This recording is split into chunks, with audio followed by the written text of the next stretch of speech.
All right, welcome to the Real Estate Girls podcast. I'm Heather. I'm Kaci. Our goal for this podcast is to bring you real, unfiltered talk for the highs, lows, and laugh out loud moments in the real estate industry. With a combined 24 years of experience, we've seen it all from the wildest home showings to the most heartwarming success stories. Whether you're a first-time home buyer, a seasoned investor, or a fellow real estate pro, we're hoping you'll love the insider tips, relatable experience, and hilarious stories from the front lines of home buying and selling. So, we have a great show lined up for you today. First, we'll kick things off with a quick market update. It's going to keep you up to speed with the latest market trends. Then, we're going to ask a real estate question that isn't commonly known, and we're going to answer that question. So, Heather and I, we live and work in Panama City, Florida. That is Bay County. We are in the panhandle of Florida. We're known for our world's most beautiful beaches. And we have two military bases. We have Tyndall Air Force Base and the Navy base on Panama City Beach. So Heather, what exactly is going on in the Panama City, Bay County, and surrounding counties? What's going on in the real estate market here? Are we in a buyer's market? So, we're actually in a buyer's market. Inventory right now is a little over 9 months. And how do you come up with that number? How does one come up with that number? So, you take your active listings and you divide them by the number of sold listings in the last month. These are statistics that came out in February of 2025. Now, CPAR, we cover not only Bay County, but we also cover Holmes, Jackson, Washington, and Calhoun. Average days on market right now are right at 95 days. And total sales volume is 152 million, which is down 23%. So active inventory is up 17.4%, and like the closed sales are 380, which is down 14.2%. So where Heather came up with that number is she divided that active inventory over closed sales. And so we are, 9.5 months almost of active inventory, which makes it a buyer's market. So if it's 6 months of inventory, that's more of a balanced, Correct. normal market. And that's what you're kind of seeing the trend nationwide. So anything under 6 months would be A seller's market. Jessica Lautz, who is the NAR economist, she's deputy chief economist and vice president of research for NAR. She stated that the median net worth of homeowners is $415,000 and the median net worth of renters is $10,000. Kaci actually has an amazing success story from buying her first home. Yeah, I mean, just, from looking at that statistic, the net worth of a homeowner, this is the median net worth, 415,000 versus a renter, 10,000. So I want to say I was around 26 when I bought my first home, and I was lucky enough to be able to be in a position to purchase. I held on to that home. I sold it 5 years later, and I netted $80,000 at, I was 31, and so $80,000 was a lot of money to me at the time. And that's just from purchasing at such a young age. And I know we were talking about, what is the average age that people are actually buying their first home? Right now, the statistic for NAR put out last year, 2024, that the average age is 38 for first-time home buyers. 10 years ago, the average age for first-time home buyers, so 2014, was 31. So it's definitely creeping up. I wonder why that is. I mean, the hot topics, inflation, home affordability, the state of economy, Yeah. all those things could be a Yeah. contributing factor. Yeah. Another statistic, currently 9 million adults aged 26 to 35 are living with their parents. So 26 to 35. But the positive side of this is there are amazing first-time home buyer programs that we're going to talk to our guests about today that could kind of help with you buying your first home. So let's talk about gross domestic product, GDP. So the gross domestic product is the total value of goods and services produced within a country's borders. So the United States, we have the largest GDP in the world. I mean, we're at almost 30 trillion with a T. China is right behind us. The real estate industry accounts for 17.7% of that industry. And again, that just tells me, you want to get involved in real estate. It's a good time to buy. Yes, it is a good time to buy right now, especially being a buyer's market. And again, there are so many programs out there that can help you with purchasing a home, and it's a smart move to help you develop your future. Today we have a fantastic guest with us, Rhonda Jacques. Rhonda has been in the banking industry for 16 years, starting as a loan assistant before working her way up to mortgage lender supervisor at Centennial Bank here in Panama City, helping individuals, businesses secure financing for their dreams, whether it's buying a home, funding a commercial property, refinancing, or even tackling a construction loan, which could get a little tricky. Before stepping into lending, Rhonda spent 9 years in management with Sally Mae, and she's also went to Gulf Coast State College here in Panama City. She is a mother of 3 daughters, and she has 5 grandchildren. Rhonda, thank you so much for joining us today. We Yes, really thank are you. excited for you to be here and taking the time to talk to us. You're so welcome. I'm excited to be here. All right, Rhonda. So we've got a couple questions for you. All right. The first one is, how did you get into financing and lending, and why did you choose this as a career? And what was your field of study at Gulf Coast State College? At Gulf Coast State College, my field of study was pre-engineering, so nothing ever ends up what it starts out, and that's okay. I love helping people. When I first started in banking, I was a teller back in 1985, right after I graduated. So I worked and went to college at the same time, did some time on the retail side, and then started in finance and lending. Again, the reason that I chose this career is my goal is to help as many people as I can. Yeah. For me, it's not just a loan, it's not just a transaction, it's a story. Every single buyer has a story. Every single home, what their goals are. It's all about the individual, not just the transaction. And that's why I'm a mortgage loan originator. Yeah, that's amazing. Yeah, I know. I worked with you. I got into real estate about 6 years ago, and one of my very first transactions, it was either my first or second I did with you. It was he was a manager of a local plumbing store, Yep. and I worked with you on that, and I learned a lot. Yep. And I think you were the listing agent actually on it. I don't know if you remember. It was in Brentwoods. Oh, yeah. Yeah. Brentwood Estates. So I think it was in a flood zone, and we were just like borderline, but we got through it, and I Yeah. learned a lot. And I really appreciate you not only taking the time with me, but also with my client. Absolutely. So some hot topics right now in real estate: inflation, the state of the economy, home affordability. Yep. People are scared to buy. What are the current interest rates for VA, FHA, conventional loan on a primary residence? Right. How do they differ? And what do you expect them to be like this year? And I want to pose that same question because we do have a lot of investors here, especially on the beach. Right. And so what are the interest rates look like for investors as well? Absolutely. So VA and FHA, USDA they're all government backed, but those have a deeper backing. So those rates are in the low 6%, right at 6 and an eighth. And of course that fluxes a little bit, and I'll be happy to expound on what it's tied to if you want to get into the dirt on that. And then on conventional, it is in the mid to slightly higher 6% range. A lot of factors go into that: credit score, debt to income ratios, a whole bunch of factors that, so it's a range. It's not just a number, right? And so with investment, because of the layers of risk, the interest rate on those tend to be a little bit higher. But right now, if an investor is able to put at least 25% down, the rate's going to be in the mid to lower 7% range, which is not bad. Now, I will add that not all properties are the same, right?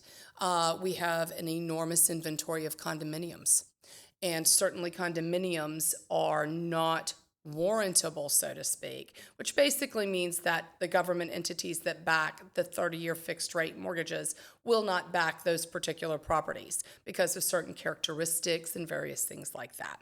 So those loans financing is just structured a little different, and the rates are always just a slight bit higher because of the layer of risk. Yeah, and I know, this week the Fed came out on Wednesday and held interest rates kind of steady. I know last week it marked the sixth week that the mortgage rates have come down. Yep. And I know they're holding steady this week, but it does give us a positive kind of vibe Absolutely. that it's going in the right direction. Absolutely. And I will say too, I do expect interest rates to drop. I don't expect them to drop in 6 months. It's something that's going to take time. We're in a period of transition within the United States of America right now. And so the rates are following suit. So there's a positive feeling. Everyone's feeling better about buying. Everyone's feeling better about the economy. And the rates will follow suit. What I can say is marry the house, date the rate is still a very big deal. So what you definitely want to do is if you can afford to purchase now, it's a buyer's market, you're going to get a better deal, right? And there's no prepayment penalty. You can refinance any of these types of mortgages. So my suggestion as a lender is if you can afford it, buy now. And then we'll refinance that and get you into a little bit more comfortable rate when the market settles down. Yeah. But it is certainly improving, and I'm excited about it. Yeah, I mean, the Fed's predicting that we're going to have 2 additional rate cuts this year. I hope that happens, and go see Rhonda if That'd be you're great. looking to buy a home. Absolutely. It's a good time to buy. Yep. So, Rhonda, can you explain discount points and what seller concessions you are seeing right now in the Panama City market? And also, what is the maximum amount of seller pay closing cost assistance allowed for VA, FHA, conventional loans, and can buyers use that assistance to buy down their interest rate? Absolutely. Seller concessions are on the uptick because it's a buyer's market. So what that basically means is to get a seller, motivated to accept your offer and to allow you to not have to pay closing costs and down payment, you can use the seller concession. With VA, the maximum seller concession is 4%. With FHA and USDA, it's 6%. Conventional, it depends on how much you put down. If you put up to 10% down, the max is 3%. From 90% to 75%, the max is 6%. If you put more than 25% down, which means your loan to value is under 75%, the max is 9%. Oh, wow. Yep. And then investors, the max is 2% across the board. Okay. Right. So there's an enormous chasm of what you can and can't do. But buying a rate down is something that makes absolute sense if you have the liquidity to pay your closing cost and you have the seller willing to give you a seller concession. That can take you from a low 6 to a low 5. And that's a game changer. Absolutely. That could be hundreds of dollars. That could be hundreds of dollars. That could take someone from being qualified for, say, a $250,000 purchase price up to a $350,000 purchase price. And that's a huge difference in terms of inventory and what's available. So make sure that if you are interested in buying right now, you're working with a lender who knows how to take those concessions and make them work best for you in your specific scenario. Absolutely. That's And great. when you're talking about, you talked about FHA, 6%, you're talking about 6% of the purchase price. That is correct. 6% of the purchase price. All of the concessions are based upon the sales price, not the loan amount. Perfect. So what first-time homebuyer programs do you offer that help with closing cost assistance and or down payment assistance? We have several in this market. The statewide, there's the Florida Finance Housing Corporation. They're the ones that had the Hometown Heroes. That is not currently funded, but it is. We're hoping that comes back. But there's Florida Assist. That's $10,000 that you can use toward closing costs and prepaids. We work with Rehouse Bay, which is also a SHIP type funded program. That's $25,000 to $50,000, depending upon the number of people in the household, as well as the household income.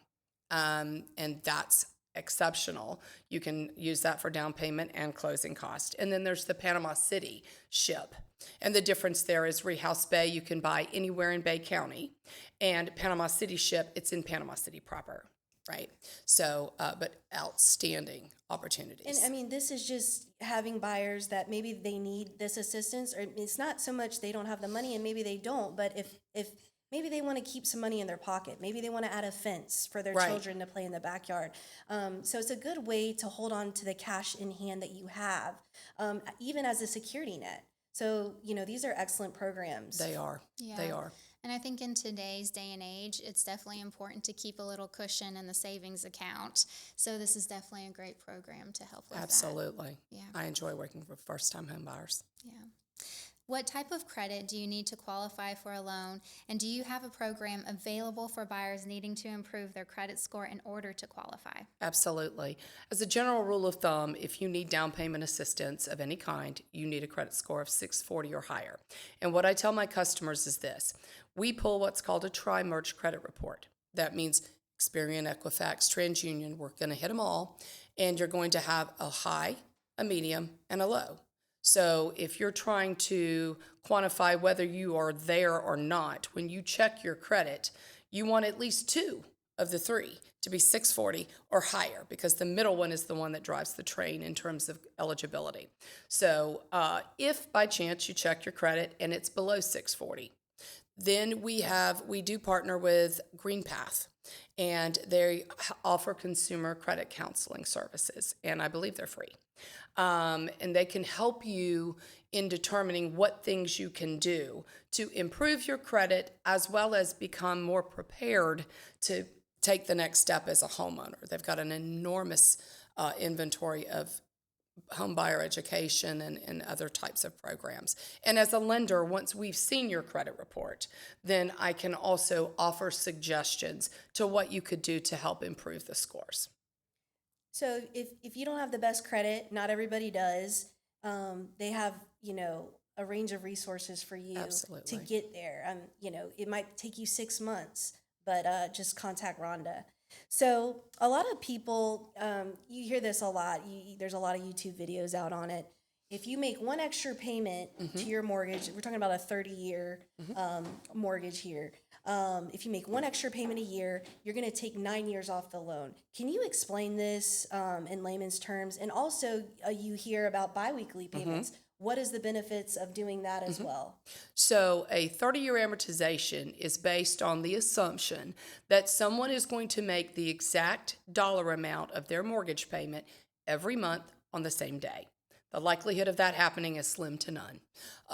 It's going to vary. Interest accrues from payment receive date to payment receive date. And so the one extra payment a year reduces the principal balance, and that accelerates the repayment because the interest is accruing based on what you owe, not what you originally financed, right? And so the same concept with the bi-weekly payments, or basically every 2 weeks you're making half of the whole mortgage payment. And what you've done is halfway through the month, you're hitting the principal. And then when that principal reduces, then the next half is going to have less interest deducted from it. And so it's taking advantage of the payment receive date to payment receive date. Does that make sense? It makes Absolutely perfect makes sense. sense. So if say, hey, Casey or Heather, I just can't afford an extra payment a year. Great. Let's see if that lender or that, mortgager allows biweekly payments. And that's just Yes. a way to kind of break it up, and it's accomplishing the same thing. It absolutely does. And I will say this. All mortgage lenders and servicers have something in place where if you make a partial payment, it's just going to hang there for a second. They'll credit it, but it just doesn't advance what we call the due date. And so if you're going to engage in this type of repayment, you want to stay half a month ahead, because a mortgage is due on the 1st, late on the 15th, right?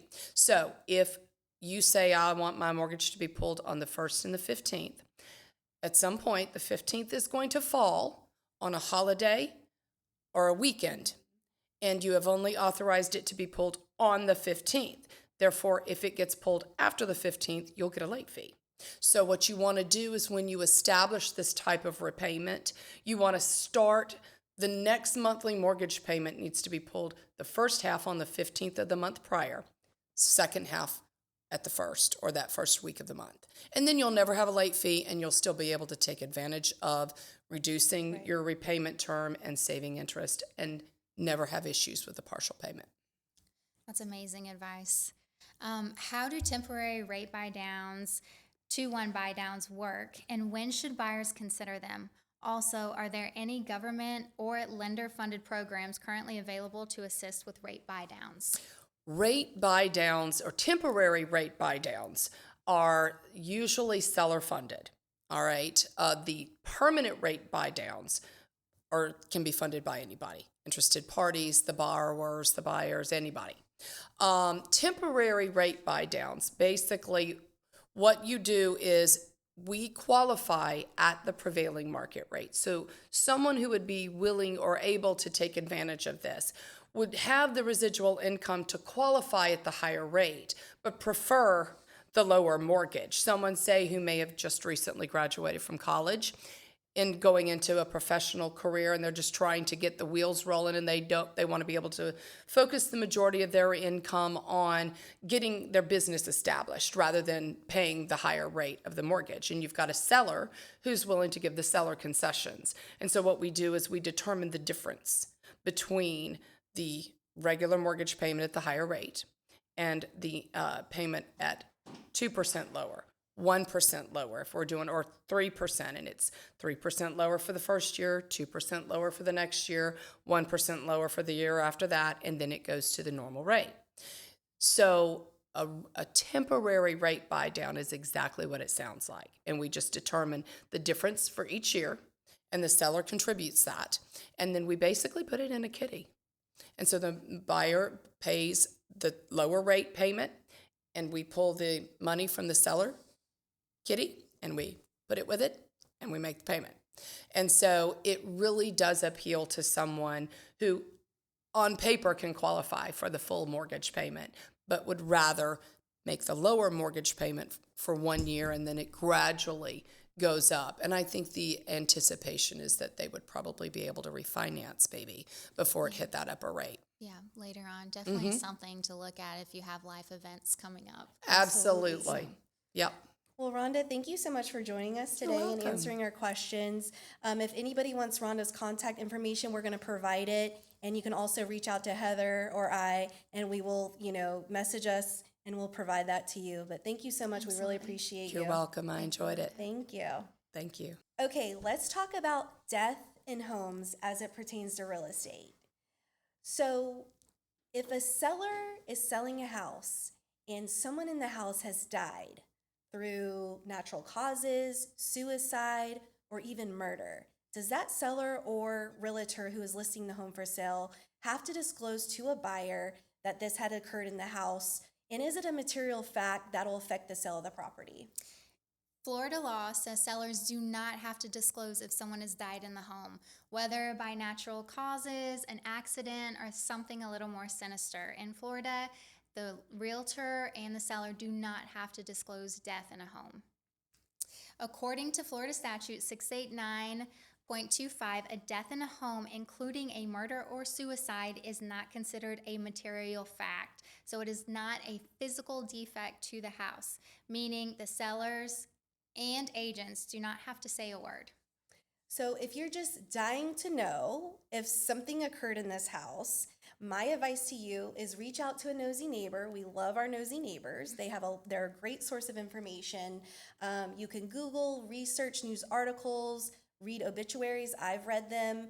And those are such good resources to find out what really happened with the home. But because by Florida law, legally, they don't have to spill the tea. That's right. Now, there are some states that do require disclosure of death. California, for example, says sellers have to disclose any death in the last 3 years. So if you're moving from California to Florida, remember to do your research. So every state's different. Here in Florida, you don't have to disclose. And you've had a personal experience with this, haven't you? I have. I had a buyer under contract. We were still within our inspection period, and the pool inspection comes up, and the pool inspector calls me and says, "Hey, I just want to let you know that there was a suicide in this home."